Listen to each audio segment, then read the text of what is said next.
Hello દોસ્તો, કેમ છો? મજામાં ને દોસ્તો?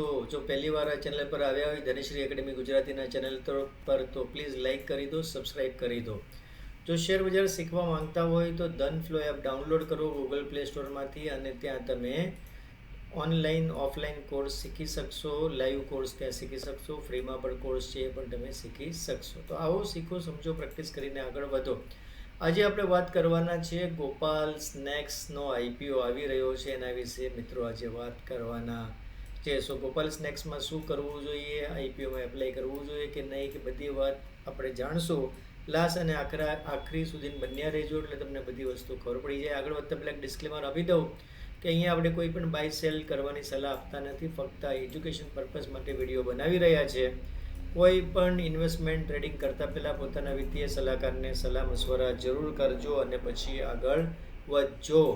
તો ભારતની સૌથી મોટી ગાંઠિયા કંપની ઉત્પાદન કરનારી કંપની છે ગોપાલ સ્નેક્સ, રાજકોટની છે અને 650 કરોડનો આઈપીઓ લઈને આવી રહી છે. ભારતમાં ઝડપથી આગળ વધતી કન્ઝ્યુમર ગુડ્સ કંપની છે. કન્ઝ્યુમર ગુડ્સ કંપનીનો આઈપીઓ આવી રહ્યો છે.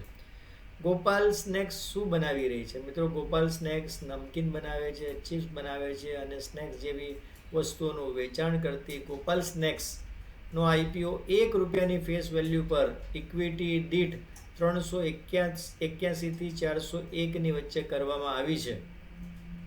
બુધવાર એટલે કે આજે 6 માર્ચે સબસ્ક્રિપ્શન માટે ખોલવામાં આવ્યું છે અને 11 માર્ચે બંધ થશે. તો મિત્રો આજથી આઈપીઓ ખુલી ગયો છે અને 11મી માર્ચે બંધ થશે. કંપનીની આઈપીઓની ફ્લોર પ્રાઇસ ઇક્વિટી શેરની ફેસ વેલ્યુ કરતાં 381 ગણી છે અને કેપ પ્રાઇસ ઇક્વિટી શેરની ફેસ વેલ્યુ કરતાં 401 ગણી છે. ગોપાલ સ્નેક્સનો આઈપીઓની લોટ સાઇઝ મિત્રો આપણે જોઈએ તો 37 ઇક્વિટી શેરની છે, એટલે કે રોકાણકારોએ એક લોટમાં ઓછામાં ઓછા 37 શેર ખરીદવા પડશે. તો એક લોટને આપણે 37 શેર ખરીદવા પડશે. ગોપાલ સ્નેક્સનો આઈપીઓ ક્વોલિફાઈડ ઇન્સ્ટિટ્યુશનલ બાયર્સ એટલે કે ક્યુઆઈબી અને પબ્લિક ઇશ્યુમાં 50%થી વધારે શેર વધુ આરક્ષિત રાખ્યા નથી. 50%થી આ ઇશ્યુમાં ક્યુઆઈબીમાં પબ્લિક ઇશ્યુમાં 50%થી વધુ શેર આરક્ષિત રાખ્યા નથી ક્યુઆઈબી માટે. આ સિવાય બિન સંસ્થાકીય રોકાણકારો એટલે કે એનઆઈઆઈ માટે 35% અને રિટેલ રોકાણકારો માટે 35% અનામત છે. કંપની ₹3.5 કરોડ સુધીના ઇક્વિટી શેર કર્મચારીના હિસ્સા માટે અનામત રાખવામાં આવ્યા છે. એમ્પ્લોયી રિઝર્વેશન બીડ કરવા માટે ઇક્વિટી શેર દીઠ 38નું ડિસ્કાઉન્ટ ઓફર કરવામાં આવ્યું છે. કંપનીનું કદ આપણે જાણી લઈએ મિત્રો. તો ગોપાલ સ્નેક્સના પ્રમોટર્સ અને અન્ય રોકાણકાર દ્વારા 650 કરોડના મૂલ્યના ઇક્વિટી શેર ઓફર ફોર સેલનો સમાવેશ કરવામાં આવ્યો છે. એટલે ફ્રેશ ઇક્વિટી નથી, આમાં ઓફર ફોર સેલ છે. શેર ક્યારે ફાળવવામાં આવશે? તો ગોપાલ સ્નેક્સના આઈપીઓનું એટલે કે મંગળવાર 12મી માર્ચે અંતિમ સ્વરૂપમાં આવશે અને કંપની બુધવાર 13મી માર્ચે આઈપીઓ મેળવનાર રોકાણકારોને રિફંડ કરવાનું શરૂ કરશે અને રિફંડ પછી તે જ દિવસે અરજી કરનાર લોકોના ડીમેટ ખાતામાં શેર જમા કરવામાં આવશે. તો મિત્રો 13 તારીખની રાહ જુઓ, 13 માર્ચની. જો તમને ઇસ્યુ લાગ્યો હશે તો 13 માર્ચે તમારા ખાતામાં શેર આવી જશે. ગોપાલ સ્નેક્સનું લિસ્ટિંગ બીએસસી અને એનએસસીમાં થવાનું છે, એટલે કે બંને જગ્યાએ પર લિસ્ટ થશે. કંપનીના પ્રમોટર કોણ છે જાણી લઈએ. તો કંપનીના પ્રમોટર છે ગોપાલ એગ્રો પ્રોડક્ટ્સ, દક્ષાબેન બિપિનભાઈ હદવાની અને બિપિનભાઈ વિઠ્ઠલભાઈ હદવાની છે. એટલે કંપનીના પ્રમોટર છે ગોપાલ એગ્રો પ્રોડક્ટ્સ, દક્ષાબેન બિપિનભાઈ હદવાણી અને બિપિનભાઈ વિઠ્ઠલભાઈ હદવાણી છે.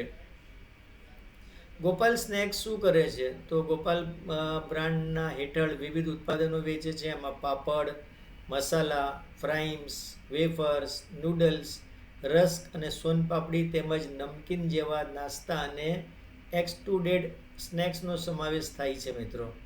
તો હવે આપણે વાત કરીએ કે આ ગોપાલ સ્નેક્સમાં એપ્લાય કરવું જોઈએ કે નહીં. તો મારા હિસાબે મિત્રો એકાદ લોટ કરવામાં કોઈ વાંધો નથી અને જે હિસાબે પ્રીમિયમ ચાલી રહ્યું છે આજે એ હિસાબે લાગે છે કે 10-12% રિટર્ન અહીંયા ઓપનિંગમાં મળવું જોઈએ એવું અત્યારે વર્તાઈ રહ્યું છે. પછી આગળ પાછળ પણ થઈ શકે, જેમ જેમ આગળ દિવસ જાય એમ આગળ પાછળ પણ થઈ શકે. લાંબા ગાળા માટે એવું કોઈ મહત્વનું દેખાતું નથી, કારણ કે આ કંપની પોતે જ બધી વસ્તુ કરે છે. સૌથી વધારેનું વેચાણ ગુજરાતમાં છે, પછી મહારાષ્ટ્રમાં છે, અને પછી આખા ઇન્ડિયામાં એનો હિસ્સો બહુ ઓછો છે. સૌથી વધારે એમનું ગુજરાતની અંદર જ છે, 60-70% વેચાણ એમનું ગુજરાતમાં છે. હવે આમના જે પ્રોડક્ટ છે ફરસાણ અને નમકીન, એની અંદર ઓલરેડી ઘણા બધા કોમ્પિટિશન છે જે અનબ્રાન્ડેડ છે, એટલે કે અનઓર્ગેનાઇઝ માર્કેટમાંથી આવે છે. એની સાથેનું કોમ્પિટિશન છે જે બહુ હેવી કોમ્પિટિશન છે અને આનાથી ઓછા ભાવે છે. તો એ પણ એક મોટું રિસ્ક છે. આખા ઇન્ડિયામાં આમનું છે નહીં અત્યારે, અને આખા ઇન્ડિયામાં જો કરવા બેસે તો એ અત્યારે બહારના વેન્ડર્સ લેતા નથી, પોતે પોતાની રીતે જ બધું કરે છે. એમની પાસે પોતાના ટ્રક પણ છે, ગોડાઉન 3 ગોડાઉન છે, મોટા વેરહાઉસિંગ છે, બધી વસ્તુ ઇન હાઉસ પોતે જ કરે. એમની મશીન બનાવનારી કંપની એમની પોતાની જ છે, ત્યાંથી એન્જિનિયર્સ મશીન બનાવે છે, એટલે બધું એમનું ઇન હાઉસ જ છે, બહારથી કંઈ કરતા નથી. જો બહારગામ ઓલ ઇન્ડિયામાં જો અલગ અલગ સ્ટેટમાં કરે તો એટલું બધું પહોંચી શકાશે કે નહીં, એ પહેલો પ્રશ્ન છે. રિસ્ક તો છે જ મિત્રો. તો તમે તમારી રીતે ડિસાઇડ કરો, પણ મારા હિસાબે એકાદ લોટની અંદર બહુ રિસ્ક ન ગણાય. તો મારો વ્યૂ એટલું જ છે. આગળ વધતા પહેલાં ફરીથી એક ડિસ્ક્લેમર આપી દઉં કે અહીંયા મેં ફક્ત એજ્યુકેશન પર્પઝ મારા વ્યૂ તમારી સામે રાખ્યા છે. તો ગોપાલ સ્નેક્સમાં તમે એપ્લાય કરો છો કે નહીં મને જરૂર જણાવજો. જો તમે શેર બજાર શીખવા માંગતા હોય તો મિત્રો આવો ધનશ્રી એકેડમીમાં, જ્યાં ઓનલાઈન ઓફલાઈન કોર્સ લેવામાં આવે છે, શીખવાડવામાં આવે છે. તો આવો, શીખો, સમજો, પ્રેક્ટિસ કરો. ગૂગલ પ્લે સ્ટોરમાં જઈને ધનફ્લો એપ ડાઉનલોડ કરો. ધનફ્લો એપ ડાઉનલોડ કરો, ત્યાં તમને ફ્રી કોર્સ અને પેડ કોર્સ પણ મળશે. તો આજના માટે એટલું જ મિત્રો. ફરીથી આપણે નવા વિડીયોમાં મળશું. કંઈ પણ પ્રશ્ન હોય તો મારી ટીમ સાથે જરૂર વાત કરજો. Thank you very much. Dhanashri Academy. Your money, your dreams, our training. Join our courses to learn stock, commodities, derivative market. Log on to www.dhanashriacademy.com. Thank you for watching this video.